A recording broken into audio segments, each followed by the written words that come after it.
ನಮಸ್ತೆ, ನಾನು ಡಾಕ್ಟರ್ ಅಪೂರ್ವ ಮುಕುಂದ್. ಇವತ್ತಿನ ವಿಡಿಯೋದಲ್ಲಿ ನೀವು ಬ್ರೈನ್ ಪವರ್ ನ ಹೇಗೆ ಇಂಪ್ರೂವ್ ಮಾಡ್ಕೋಬೇಕು, ಮೆಮರಿ ಪವರ್ ನ ಹೇಗೆ ಇಂಪ್ರೂವ್ ಮಾಡ್ಕೋಬೇಕು ಅಂತ ಹೇಳ್ತೀನಿ.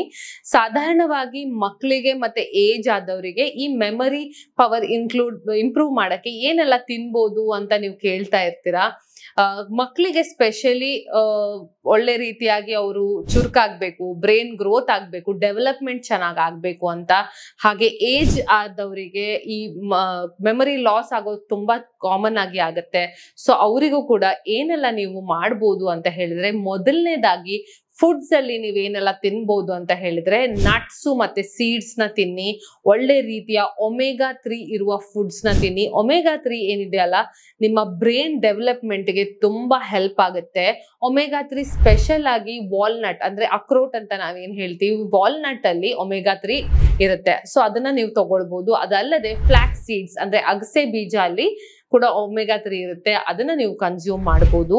ಬಟ್ ಇದೆರಡು ಪ್ಲಾಂಟ್ ಸೋರ್ಸ್ ಆಗಿರೋದ್ರಿಂದ ಅದರಲ್ಲಿ ಜಾಸ್ತಿ ಪ್ರಮಾಣದಲ್ಲಿ ಒಮೆಗಾ 3 ಇರೋದಿಲ್ಲ. ಮತ್ತೆ ನಮ್ಮ ದೇಹಕ್ಕೆ ಬೇಕಾಗಿರುವಂತಹ ಒಮೆಗಾ 3 ಅದರಲ್ಲಿ ಸ್ವಲ್ಪ ಕಡಿಮೆ ಇರುತ್ತೆ.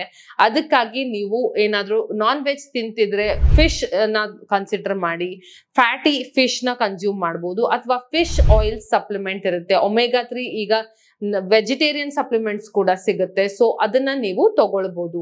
ಒಮೆಗಾ 3 ಬ್ರೈನ್ ಫಂಕ್ಷನ್ ಗೆ ತುಂಬಾ ಹೆಲ್ಪ್ಫುಲ್. ಅದಲ್ಲದೆ ಒಳ್ಳೆ ಪ್ರಮಾಣದಲ್ಲಿ ಆಂಟಿ ಆಕ್ಸಿಡೆಂಟ್ಸ್ ನ ತಿನ್ನಿ. ಆಂಟಿ ಆಕ್ಸಿಡೆಂಟ್ಸ್ ಯಾವ್ದ್ರಲ್ಲೆಲ್ಲ ಇರುತ್ತೆ, ನಿಮ್ಮ ವೆಜಿಟೇಬಲ್ಸ್ ಅಲ್ಲಿ ಇರುತ್ತೆ, ಫ್ರೂಟ್ಸ್ ಅಲ್ಲಿ ಇರುತ್ತೆ. ಇದು ಒಳ್ಳೆ ಪ್ರಮಾಣದಲ್ಲಿ ನೀವು ಪ್ರತಿದಿನ ಫ್ರೂಟ್ಸ್ ವೆಜಿಟೇಬಲ್ಸ್ ನ ಖಂಡಿತವಾಗ್ಲೂ ನೀವು ತಗೊಳ್ಬೇಕು ನಿಮ್ಮ ಬ್ರೈನ್ ಡೆವಲಪ್ಮೆಂಟ್ ಗೆ. ಆಮೇಲೆ ಸ್ಪೆಷಲಿ ಬೆರೀಸ್ ಅಲ್ಲಿ ಅಂದ್ರೆ ಈಗ ನೇರಳೆ ಹಣ್ಣು, ಅದರಲ್ಲಿ ಹೈ ಆಂಟಿ ಆಕ್ಸಿಡೆಂಟ್ಸ್ ಇರುತ್ತೆ.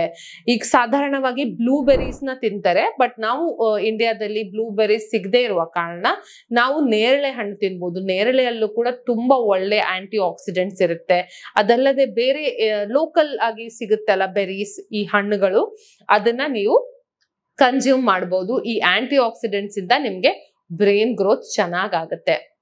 ಅದಲ್ಲದೆ ಆಹಾರ ಮಾತ್ರ ಅಲ್ಲ, ಕೆಲವೊಂದು ಎಕ್ಸಸೈಸ್ಗಳು, ಆಕ್ಟಿವಿಟಿಯಿಂದ ಕೂಡ ನಮ್ಗೆ ಮೆಮರಿ ಪವರ್ ಇಂಪ್ರೂವ್ ಆಗುತ್ತೆ.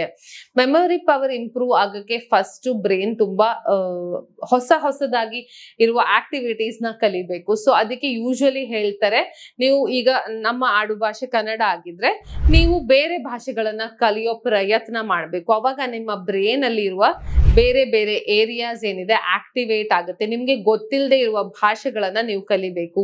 ಇವತ್ತಿನ ದಿನ ಸುಮಾರು ಜನ ಈ ಫ್ರೆಂಚ್ ಕಲಿತಾರೆ, ಸ್ಪ್ಯಾನಿಷ್ ಕಲಿತಾರೆ, ನೀವು ನೋಡಿರ್ಬೋದು. ಅದರ ಕ್ಲಾಸಸ್ಗೆ ಹೋಗ್ತಾರೆ. ಯಾಕೆ ಅಂದ್ರೆ ಬ್ರೈನ್ ನ ಡೆವಲಪ್ ಮಾಡೋಕೆ. ಅಥವಾ ನೀವು ಗೇಮ್ಸ್ ಗಳನ್ನ ಆಡ್ಬೋದು, ಹೊಸ ಹಾಬೀಸ್ ನ ಕಲೀರಿ. ನಿಮ್ಗೆ ಏನಾದ್ರೂ ಬರೋದಿಲ್ಲ ಅಂದ್ರೆ, ಫಾರ್ ಎಕ್ಸಾಂಪಲ್ ನಿಮ್ಗೆ ಕುಕಿಂಗ್ ಬರಲ್ಲ ಅಂದ್ರೆ ಕುಕಿಂಗ್ ಕಲಿಬಹುದು, ನೀವು ಪೇಂಟಿಂಗ್ ಕಲಿಬಹುದು, ಅಥವಾ ಹಾಡನ್ನ ಕಲಿಬಹುದು. ಈ ತರ ನೀವು ಬೇರೆ ಬೇರೆ ಆಕ್ಟಿವಿಟೀಸ್ ನ ಪ್ರತಿದಿನ ಮಾಡಬೇಕು. ಪ್ರತಿದಿನ ನಾವು ಒಂದೇ ರೀತಿ ಕೆಲಸ ಮಾಡ್ತಾ ಇರ್ತೀವಿ, ನಮ್ಮ ಬ್ರೈನ್ ಎಷ್ಟು ಯೂಸ್ ಆಗ್ತಿದೆಯೋ ಅದಷ್ಟೇ ನಾವು ಪ್ರತಿದಿನ ಉಪಯೋಗ ಮಾಡ್ತಿದೀವಿ. ಆದ್ರೆ ಬೇರೆ ಭಾಗಗಳು, ನಮ್ಮ ಮೆದುಳಲ್ಲಿ ಬೇರೆ ಭಾಗಗಳು ಕೂಡ ಯೂಸ್ ಆಗ್ಬೇಕು ಅಂದ್ರೆ ನಾವು ಪ್ರತಿದಿನ ಏನಾದ್ರೂ ಹೊಸದಾಗಿರುವಂತದ್ದು ಕಲಿತಾ ಇರಬೇಕು. ಅವಾಗ ನಮ್ಗೆ ಬ್ರೈನ್ ಡೆವಲಪ್ಮೆಂಟ್ ಮತ್ತೆ ಮೆಮರಿ ಇಂಪ್ರೂವ್ ಆಗತ್ತು ತುಂಬಾ ಚೆನ್ನಾಗಾಗತ್ತೆ. ಅದಕ್ಕೆ ನೀವು ನೋಡಿರ್ತೀರಾ, ಮಕ್ಕಳಿಗೆ ಬೇರೆ ಬೇರೆ ಕ್ಲಾಸಸ್ಗೆ ಹಾಕ್ತಾರೆ ಸುಮಾರು ಜನ. ಡ್ಯಾನ್ಸ್ ಕ್ಲಾಸಸ್, ಏರೋಬಿಕ್ಸ್, ಕರಾಟೆ ಏನೆಲ್ಲ ಕಲಿಸ್ತಾ ಇರ್ತಾರೆ. ಯಾಕಂದ್ರೆ ಆ ಟೈಮಲ್ಲೇ ನಿಮ್ ಮಕ್ಕಳು ಚುರುಕಾಗ್ತಾರೆ, ಬ್ರೈನ್ ಗ್ರೋತ್ ಆಗ್ತಾ ಇರುತ್ತೆ. ಅವಾಗ ನೀವು ಬೇರೆ ಬೇರೆ ಏರಿಯಾಸ್ ನ ಯೂಸ್ ಮಾಡಿದ್ರೆ ಬ್ರೈನ್ ಅಲ್ಲಿ ಒಳ್ಳೆ ರೀತಿಯ ಡೆವಲಪ್ಮೆಂಟ್ ಕಾಣಿಸುತ್ತೆ. ಅದ್ರ ಜೊತೆಗೆ ಏಜ್ಡ್ ಇರೋರಿಗೆ ಸ್ಪೆಷಲಿ ಏನಂದ್ರೆ ಸ್ಟ್ರೆಸ್ ಲೆವೆಲ್ಸ್ ನ ನೀವು ಕಡಿಮೆ ಮಾಡ್ಕೊಳ್ಳಿ. ಸಿಂಪಲ್ ಆಗಿ ಅಂದ್ರೆ ನೀವು ಪಾರ್ಕ್ ಅಲ್ಲಿ ಹೋಗಿ ವಾಕಿಂಗ್ ಮಾಡಿ, ಆದಷ್ಟು ನೇಚರ್ ಜೊತೆ ಟೈಮ್ ಸ್ಪೆಂಡ್ ಮಾಡಿ. ನಿಮ್ ಮನೆಯಲ್ಲಿ ಗಾರ್ಡನ್ ಇದ್ರೂ ಕೂಡ ಗಾರ್ಡನ್ ಅಲ್ಲಿ ಕೂತ್ಕೊಳ್ಳಿ ಒಂದು 10-15 ನಿಮಿಷ. ಬಿಸಿಲು ತುಂಬಾ ಇಂಪಾರ್ಟೆಂಟ್. ಬಿಸಿಲಿಗೆ ಎಕ್ಸ್ಪೋಜರ್ ಆದಾಗ ನಿಮ್ಗೆ ಸ್ಟ್ರೆಸ್ ಲೆವೆಲ್ಸ್ ಕಡಿಮೆ ಆಗುತ್ತೆ. ನಿಮ್ಗೆ ಬೇಜಾರಿದ್ರು ಕೂಡ ಮೂಡ್ ಚೆನ್ನಾಗಾಗತ್ತೆ. ಸನ್ಲೈಟ್ ತುಂಬಾ ಒಳ್ಳೆ ಫ್ರೀ ಆಗಿ ಸಿಗ್ತಿರುವಂತ ಮೆಡಿಸಿನ್ ನಮ್ಗೆ. ಸೊ ಪ್ರತಿದಿನ 15-20 ನಿಮಿಷ ಕಾಲ ಬಿಸಿಲಲ್ಲಿ ಕೂತ್ಕೊಳ್ಳಿ. ಸೊ ಸನ್ಲೈಟ್ ಗೆ ಎಕ್ಸ್ಪೋಸ್ ಆಗಿ ನಿಮ್ಮ ಮೂಡ್ ಇಂಪ್ರೂವ್ ಆಗುತ್ತೆ. ನಿಮ್ಮ ಬ್ರೈನ್ ಅಲ್ಲಿ ಹ್ಯಾಪಿ ಹಾರ್ಮೋನ್ಸ್ ರಿಲೀಸ್ ಆಗುತ್ತೆ. ಈ ಹ್ಯಾಪಿ ಹಾರ್ಮೋನ್ಸ್ ಡೋಪಮಿನ್, ಸೆರೆಟೋನಿನ್ ಇದೆಲ್ಲ ರಿಲೀಸ್ ಆದಾಗ ಬ್ರೈನ್ ಇನ್ನೂ ಚೆನ್ನಾಗಿ ಡೆವಲಪ್ಮೆಂಟ್ ಆಗುತ್ತೆ. ಸೊ ಇದೆಲ್ಲ ರೆಗ್ಯುಲರ್ ಆಗಿ ಪ್ರಾಕ್ಟೀಸ್ ಮಾಡಿ ಹೊಸದಾಗಿರೋದೇನಾದ್ರೂ ಕಲೀರಿ, ಮತ್ತೆ ಹೆಲ್ದಿ ಫುಡ್ ನ ತಿನ್ನೋದನ್ನ ಮರಿಬೇಡಿ. ಸೊ ಇದೆಲ್ಲ ಮಾಡ್ತಾ ನಿಮ್ಮ ಮೆಮರಿ ಪವರ್ ನ ಇಂಪ್ರೂವ್ ಮಾಡಬಹುದು, ಬ್ರೈನ್ ಫಂಕ್ಷನ್ ನ ಇಂಪ್ರೂವ್ ಮಾಡಬಹುದು. ನಿಮ್ಗೆ ಓಲ್ಡ್ ಏಜ್ ಅಲ್ಲಿ ಅಲ್ಝೈಮರ್ಸ್ ಡಿಸೀಸು, ಪಾರ್ಕಿನ್ಸನ್ಸ್ ಇದೆಲ್ಲ ಆಗದೆ ಇರೋ ತರ ನೀವು ನಿಮ್ನ ಕಾಪಾಡ್ಕೊಳ್ಬಹುದು.